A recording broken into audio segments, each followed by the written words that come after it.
ओम शांति। आज एक अच्छे टॉपिक पे चर्चा करेंगे। बाबा के सभी बच्चे योग का अच्छा अनुभव चाहते हैं क्योंकि इसमें बहुत सुख है। बाबा ने कभी कहा, स्वर्ग का सुख तराजू के एक पलड़े में रखो और संगम युग का ये थोड़ा सुख, बाबा तो सेकंड ही बोलता है ना, सेकंड का सुख दूसरे पलड़े में। राजीव, कौन सा भारी? संगम युग वाला। क्योंकि सतयुग में सब भौतिक सुख हैं, आनंद मौज है, लेकिन ये अतीन्द्रिय सुख जो हमें योग युक्त होने से मिलता है, ये और किसी काल में नहीं मिलता। तो इस सुख से हमें स्वयं को भरपूर करना है। पूछें आप सभी अपने से, इच्छा है इससे स्वयं को भरने की? मेरे कहने से नहीं, पूछो खुद से। क्या हमारे अंतर मन से आवाज आती है, संगम युग सफल उनका ही है जो अपने जीवन को योग युक्त जीवन बनाए। क्योंकि योग युक्त होने पर हम माया के सभी बंधनों से मुक्त हो जाते हैं। माया के बहुत बंधन है, थोड़े नहीं। वो उसको पता भी नहीं चलता वो बंधा हुआ है। जैसे कोई सदाई बंधा हुआ हो, उसे पता नहीं चलता कि वो बंधा हुआ है। तो माया के बंधनों से मुक्त होते हैं, संसार के आकर्षणों से भी मुक्त हो जाते हैं।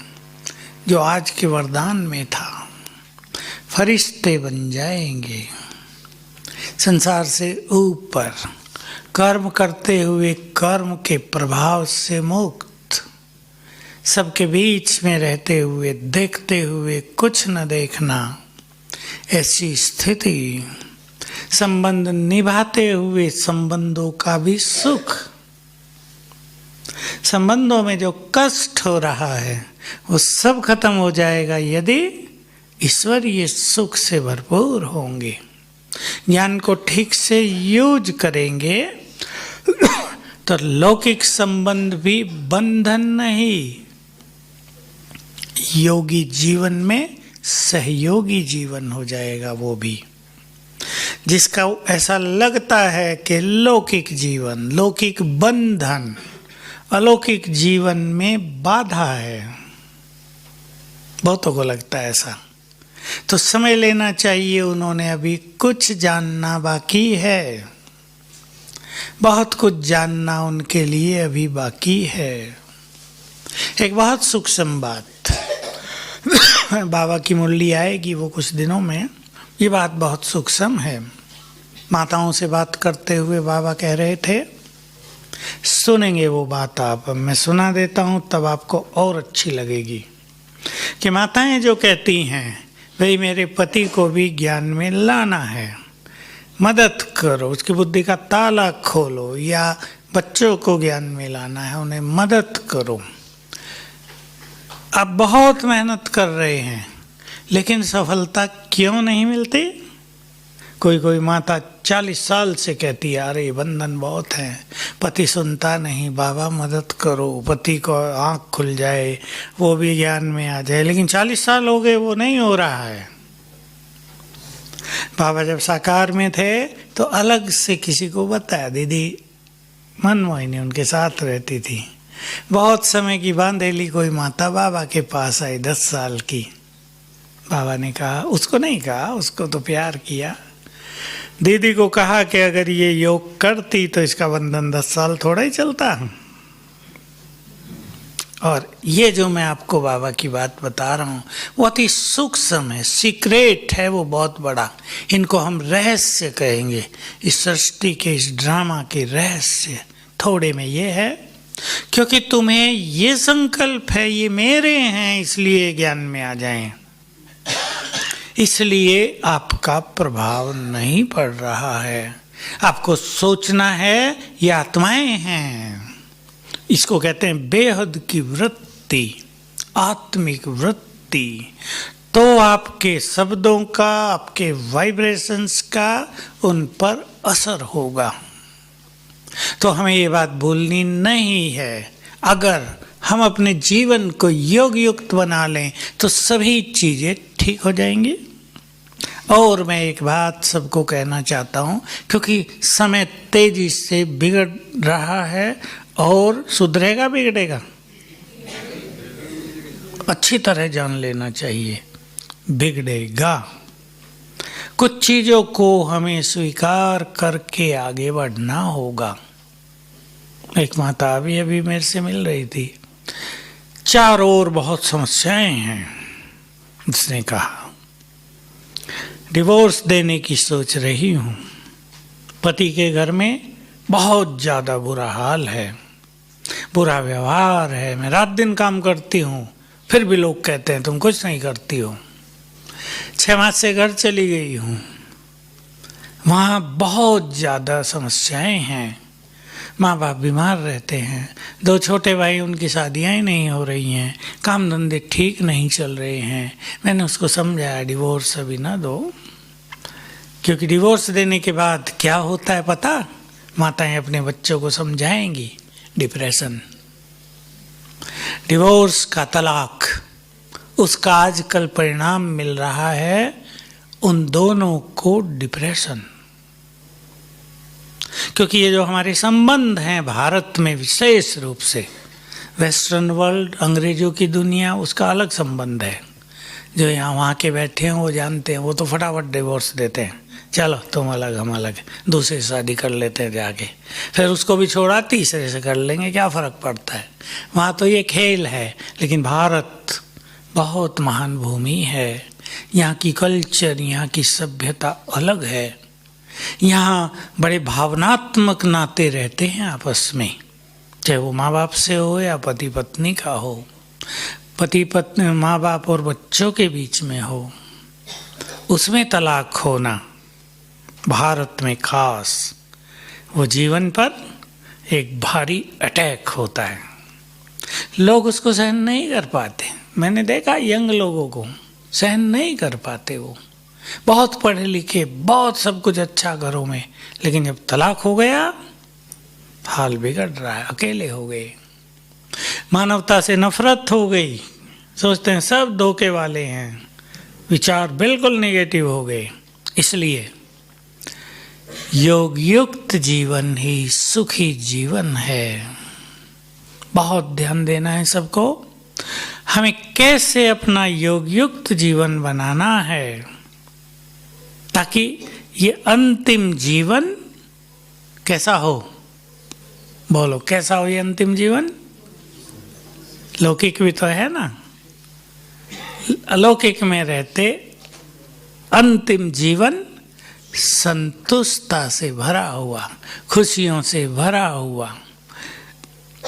5000 साल की यात्रा पूरी हो रही है, आत्मसंतोष हो जाए। यात्रा के अंत में दुखद घड़ियां आ जाएं, कैसा लगेगा? कल का समाचार था, बस में 52 लोग, आग लग गई बस में। वो तो बहुत सावधानी पूर्वक सबके सब जिंदे बच गए। अगर 1 मिनट की भी देरी हो जाती सबकी मृत्यु, धुआं भर गया गाड़ी में। तो यात्रा का अंत अगर सुंदर है, अंत सुंदर हो तो सारे दुख भूल जाते हैं ना। और हमने बहुत सुख पाया हो लेकिन अंत बड़ा कष्टकारी हो। कोई व्यक्ति 1 साल के बाद यात्राएं करके सुख पा के तीर्थों पर घूम के घर लौटा हो और जब वो घर आए क्या मिले उसे? कोई खराब समाचार मिल जाए पहुंचते ही, ये हो गया है, सारा सुख खत्म हो जाएगा ना। हमारी 5000 साल की यात्रा, उसमें से बहुतों के 4000 साल बहुत अच्छे रहे, बहुतों के 4500 साल बहुत हो गए, 5000 साल ही अच्छे रहे हैं, थोड़ा बहुत बीच में आया कुछ कुछ। तो अंतिम ये जो हमारा जीवन है, ये जो अंतिम यात्रा है, ये बाबा के साथ बीते। सभी संकल्प करेंगे हमें क्या क्या करना है, इसके लिए कुछ करना होगा। योगी बनना, मैं बिल्कुल खुले शब्दों में कहता हूँ, ये बात छुपाने की नहीं है। योगी बनना सबके बस का नहीं होता। बहुत थोड़ी आत्माएं इस संसार में योगी बन पाती हैं। क्यों? राजीव तुम बोलो। त्याग करना पड़ता है। और सुशील बोलो। कुछ धारणाएं करनी पड़ती हैं। बोलो मधुबन वाले, ठीक बोल रहे, बहुत सुंदर बातें हैं ये। सहन भी करना पड़ता है। बोलो। हाँ, ये तो बड़ी बात कह दी आपने। बात तो ये भी ठीक है, साक्षी होना पड़ता है। वैरागी, ये तो शब्द अब डिक्शनरी में रहा नहीं ना हमारी, थोड़ा बाद में आएगा। वैरागी, जीते जी मरना पड़ता है, ठीक है ना। इसमें बहुत अच्छे दृढ़ संकल्प और साधनाओं की जरूरत पड़ती है। और ये साधनाएं क्यों सबसे नहीं होती? क्योंकि मन बहुत भटकते हैं। आज मन लग रहा है, सवेरे लग रहा तो शाम को नहीं लग रहा है। अमृत वेले अच्छा हो रहा है तो बाद में नींद आ रही है। 10 मिनट योग अच्छा लग रहा है तो फिर डिस्टरबेंस हो रहा है, फिर योग करने को मन नहीं लग रहा है। योग में व्यवधान, बाधाएं बहुत हैं। और जो मनुष्य इन बाधाओं को पार करना सीख ले, किसके बल से?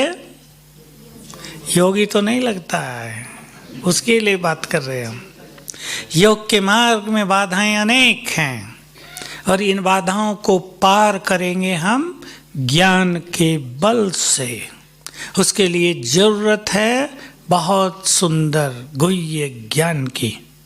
जीवन में ऊपर नीचे बहुत कुछ होता है, सबके होता है। कोई गृहस्थ में रहते हों, कुमार कुमारी हों, समर्पित हों, सबके जीवन में बहुत कुछ आता है। क्यों आता है? क्योंकि जो सभी के विकार और विकर्म हैं, पहले तो दब गए, अब कहीं कहीं उसका स्वरूप थोड़ा अंश जागृत हो जाता है। संसार में विकारों की आंधी चलती है, चल रही है, जिसमें जिस विकार का जिस समय रूप जरा सा भी उभर गया, वो इस आंधी के कारण तेज हो जाता है अंदर ही अंदर, जिसका बहुतों को पता नहीं चलता। ये सूक्ष्म कारण है योग न लगने के। कभी कोई विकर्म अचानक जागृत हो गया है, फिर बुद्धि को वो इतना डिस्टर्ब कर देता है, एकाग्रता को भंग कर देता है, तो योग कठिन लगने लगता है। तो हमें अपने योग युक्त जीवन के लिए कुछ बहुत अच्छा प्लान करना चाहिए, क्योंकि इसमें एकाग्रता बहुत बड़ी चीज है और मन को भटकाने वाली हजारों चीजें हैं। अगर हम अपने 15 दिन का पूरा लेखा जोखा रखें ध्यान से, तो हमें पता चलेगा मन को भटकाने वाली तो हजारों चीजें हैं। अगर हम एक दिन भी ये जांच करें, जब हमने मन की शक्तियों पर कार्य कराना शुरू किया, ज्ञान सरोवर बना था, अब से 20-21 साल पहले की बात है, तो हमारे पास 300 का ग्रुप था जिस पे ये सब प्रयोग कर रहे थे। विदेशी आए हुए थे, पार्टियां भारत की भी थी, सब मिलके कर रहे थे। हमने पहले दिन सबको काम दिया कि आज आपको हर घंटे में एक बार रुक कर अपने मन को देखना है, हम क्या सोच रहे हैं। क्या हम वो सोच रहे हैं जो जरूरी है? क्या हम वो सोच रहे हैं जो हमें सोचना चाहिए? क्या सोच रहे हैं? हर घंटे में सबने एक बार चेक किया और 16-17 घंटों में पाया, क्या पाया? हर बार कि हम बेकार सोच रहे हैं, इसकी तो जरूरत ही नहीं। हमने इसको बढ़ाया, हर घंटे में 2 बार पूछना। जितनी बार भी ये प्रयोग किए, 3 दिन के थे, बहुतों का ये अनुभव रहा, हम वो सोचते हैं जो हमें सोचना ही नहीं चाहिए, जो हमारा काम ही नहीं है, काम भी नहीं है वो हमारा, न जाने क्या क्या सोचते हैं। तो मन की इस भाग दौड़ को रोकने के लिए पहली चीज, बहुत कर रहे हैं सब भाई बहनों में से और ध्यान देना है, अमृत वेले उठकर विशेष अनुभूति करना। जो लंबा समय अमृत वेले नहीं उठते वो योग में ये सच्चा सुख प्राप्त नहीं कर सकते। कभी उठे कभी सोए, गड़बड़ होती रहेगी। सुख मिलता है। आज मैंने एक बहुत अच्छी बात पढ़ी, किसी बड़े आदमी से किसी बड़े आदमी को मिलना हो, मान लो प्राइम मिनिस्टर है, अब वो सभाएं भी लगाते हैं अपनी, वीक में एक बार जैसा जिसका होता है, मैं इस दिन इस टाइम सबसे मिलेंगे। लेकिन कोई विशेष व्यक्ति मिलने आ रहा हो तो अलग समय मिलेंगे ना। तो बाबा ने ये कहा 4 से 5 का टाइम बच्चों के लिए है, 5 बजे के बाद भक्तों के लिए टाइम है, लेकिन बाबा के पास भी जो विशेष बच्चे हैं उनके लिए अलग टाइम है। आज ये बात मेरे अंदर में समा गई पूरी तरह,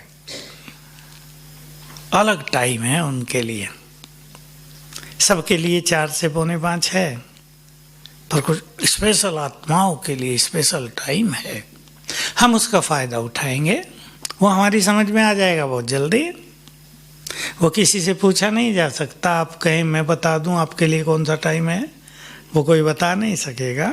वो हर एक को खुद समझ में आएगा कि बाबा इस टाइम मुझे उठाता है और मुझे विशेष वरदान देता है, विशेष मुलाकात करता है, दृष्टि देता है, प्यार देता है, समस्याओं का समाधान देता है, शक्तियाँ देता है। ये अनुभूति होने लगेगी और वो थोड़े से क्षण भी, 10 मिनट भी यादगार बन जाएंगे। तो अमृत वेले सब बहुत अच्छा समय व्यतीत करें।